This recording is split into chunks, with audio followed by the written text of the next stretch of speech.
Hello mga friends! Welcome to another video. Update muli tayo magkano ang ating palitan.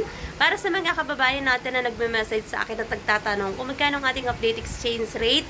Siyempre mga friends, through STC pa rin po ito. Magkakaiba po ang palitan ng bawat bangko pero konti lang naman ang difference nun.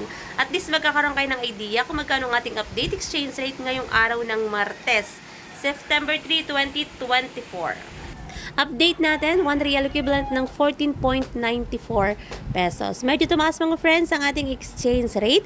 Para sa mga kababayan natin na nais magpadala ngayong araw na ito, yan po ang ating update exchange rate through STC ito mga friends sa STC Pay to Bank account. Kaya medyo mataas yung palitan. At syempre, pag nagpapadala ng pera sa Pilipinas, may binabayaran na transfer fee at meron din po yung VAT. Ang lagi ko pa rin paalala para sa bawat isa sa atin na matuto tayong mag-ipon, magtipid at matutong mag-invest. Batid natin mga friends na mahirap ang buhay sa ibang bansa. Pero syempre, nagtitiis at nagtsatsaga pa rin tayo. Kaya wag din natin kalimutan na mag-ipon tayo para sa ating sarili, para sa ating kinabukasan. Batid din naman natin na napakahirap ng buhay sa Pilipinas, lalong-lalo na kung wala kang pagkakakitaan. Kaya kung ikaw ay merong savings, napakalaking tulong nun.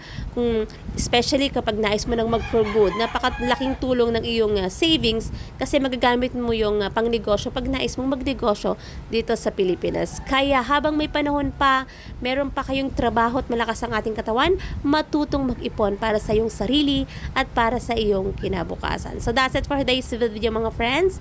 Thank you for watching and see you on my next update. God bless everyone. Much love!